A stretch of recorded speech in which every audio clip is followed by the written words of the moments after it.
Hello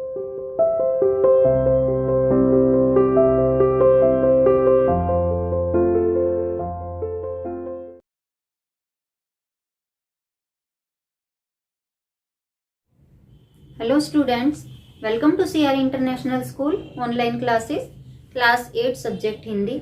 आज बेटा हम अपनी हिंदी की क्लास में अपनी सप्लीमेंट्री का नेक्स्ट चैप्टर शुरू कर रहे हैं, चैप्टर नंबर 7, जिसका जो हम पढ़ेंगे पेज नंबर 106 से 109 तक। इसमें क्या है बेटा, ये चैप्टर नंबर 7 अंतिम दौर 2, जैसे आपका चैप्टर नंबर 6 में था अंतिम दौर 1, तो ये है अंतिम दौर 2।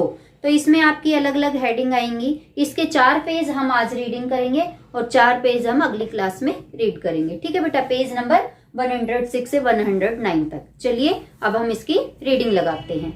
देखिए बेटा, रीडिंग शुरू कर रहे हैं। इसमें सबसे पहली हेडिंग है अंतिम दौर 2, ये आपका चैप्टर है। 6 था अंतिम दौर 1।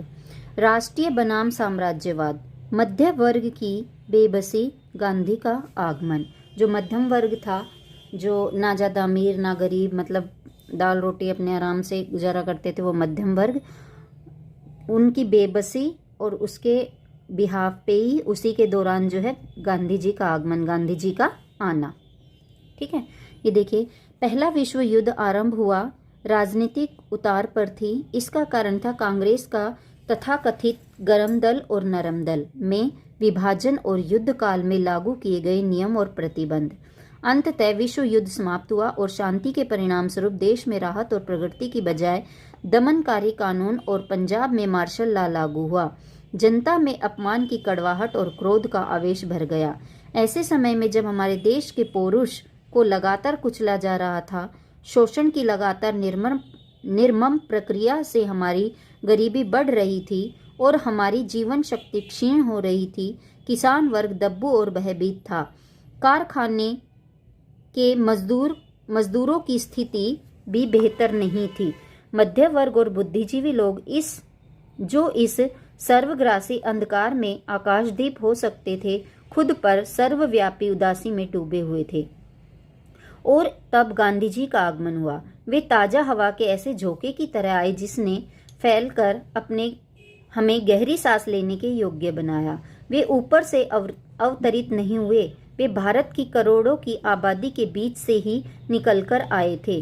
वे उन्हीं की भाषा बोलते थे और लगातार उनकी सोचनीय शक्ति की ओर ध्यान आकर्षित करते थे। उन्होंने हमसे कहा कि इन मजदूरों और किसानों की पीठ से उतर जाओ। तुम सब जो उनके शोषण के सहारे जिंदा हो, उस व्यवस्था को समाप्त कर दो जो इस गरीबी और दुर्गति की जड़ है। उन्होंने जो कुछ कहा, हमने उनमें से ज़्यादातर बातों को आंशिक रूप से माना और कभी कभी बिल्कुल नहीं माना। आंशिक मतलब कि ऊपरी तौर पर माना या नहीं भी माना, यानी कि जैसे हमें कोई भी काम कह देता है तो हम उसको सुन लेते हैं लेकिन करते नहीं हैं, करते हैं तो ठीक से नहीं करते, इसका ये मतलब है। लेकिन यह एक गौण बात थी। उसकी शिक्षा का सार था निर्भयता और सत्य और इनसे जुड़ा हुआ कर्म।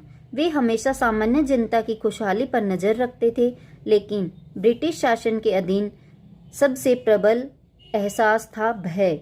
यानी कि जो ब्रिटिश शासन जब हमारे देश में था तो उस समय भारतीय जनता के बीच में जो एक सबसे प्रबल भावना थी वो क्या था, भय, यानी कि डर जो है था। व्यापक दमनकारी दमघोटू शासन के अधीन दमघोटू भय, सेना का, पुलिस का, दूर दूर तक फैले हुए खुफिया विभाग का भय, अफसरों व जमींदारों के कारिंदों का भय, साहूकार का भय, बेकारी का भय, भुखमरी का भय जो हमेशा करीब खड़ा रहता था। चारों तरफ फैले इस डर के खिलाफ ही गांधी की शांत किंतु दृढ़ आवाज उठी, डरो मत। अब जो गांधी जी का आगमन हुआ तो ब्रिटिश सरकार ने हमारी भारतीय जनता पर कई तरह के डर बना रखे थे, जो अभी आपने अभी जो पढ़ा है, मैंने पढ़ा, तो इस तरह के सारे डर ब्रिटिश सरकार ने भारतीय जनता पर बना रखे थे। लेकिन गांधी जी ने आकर इन लोगों को चेताया, सचेत किया और एक दृढ़ आवाज में एक आवाज उठाई, डरो मत। इस तरह लोगों के ऊपर से भय का काला लबादा उठ गया, पूरी तरह तो नहीं पर आश्चर्यजनक मात्रा में, क्योंकि भय का झूठ से नज़दीक का संबंध होता है। जैसे जैसे झूठ और लुक छिपकर काम करने की ज़रूरत कम होती गई, वैसे वैसे एक व्यापक परिवर्तन दिखाई देने लगा। यह मनोवैज्ञानिक परिवर्तन था। गांधी ने भारत में करोड़ों लोगों को अलग अलग मात्रा में प्रभावित किया। कुछ लोगों ने अपने जीवन की पूरी बनावट को ही बदल दिया, कुछ पर आंशिक प्रभाव पड़ा या फिर प्रभाव मिट गया, पर पूरी तरह नहीं।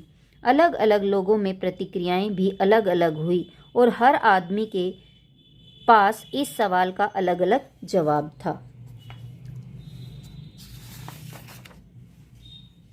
अगली हेडिंग आती है बेटा, गांधी जी के नेतृत्व में कांग्रेस सक्रिय।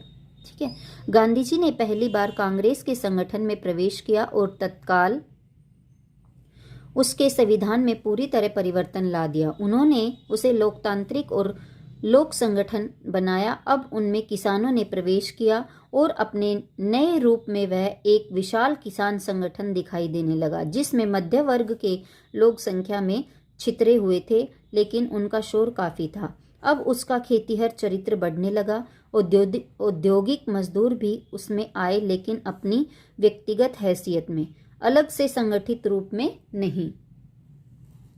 इस संगठन का लक्ष्य और आधार था सक्रियता, ऐसी सक्रियता जिसका आधार शांतिपूर्ण पद्धति थी।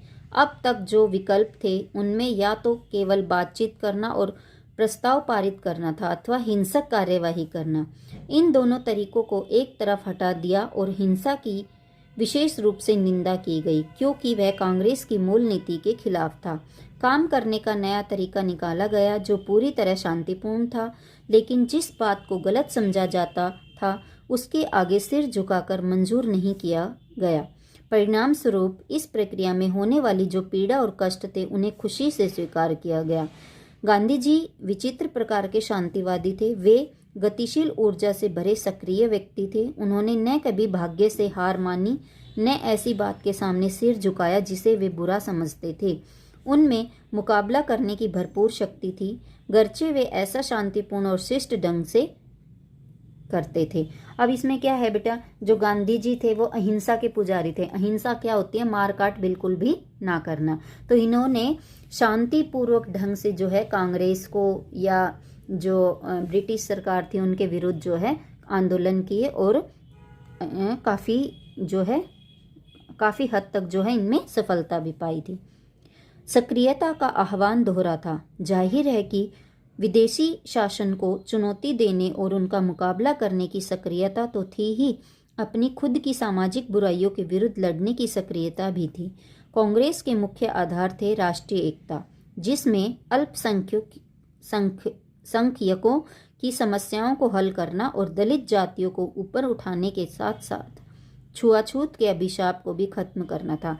यानी कि जो गांधी जी थे, जो निम्न वर्ग थे या अल्पसंख्यक जो थे, उनको ऊपर उठाना चाहते थे ताकि ये अपने आप को गरीब असहाय ना समझे। तो गांधी जी ने जो है निम्न वर्ग के व्यक्तियों के लिए और अल्पसंख्यक के लिए जो है बहुत सारे आंदोलन किए थे और इनको इनका अधिकार भी दिलाया था। गांधी जी ने अंग्रेजी शासन की बुनियादों पर चोट की। उन्होंने कहा कि खिताब छोड़ देने चाहिए, गरचे कम लोगों के खिताब छोड़ें, लेकिन अंग्रेजों द्वारा दिए गए इन खिताबों के लिए आम जनता में इज्जत समाप्त हो गई और ये पतन के प्रतीक बन गए। नए मापदंड और मूल्य स्थापित हुए। वायसराय के दरबार और रजवाड़ों की शान शौकत जो इतना अधिक प्रभावित करती थी, बेहद उपहासास्पद, अभद्र और शर्मनाक लगने लगी, क्योंकि वह आम जनता की गरीबी और कष्टों से घिरी हुई थी। धनी लोगों ने भी कम से कम ऊपरी तौर पर, उनमें से बहुतों ने सादा रहन सहन अपना लिया। वेशभूषा में उनमें और मामूली लोगों में कोई अंतर नहीं रह गया था। अब गांधी जी ने भारत में इतना परिवर्तन कर दिया था कि जो पैसे वाले जो लोग थे वो भी जो है आम जनता की तरह ही मतलब कि 80% जो है आम जनता की तरह ही अपना जीवन यापन करते थे।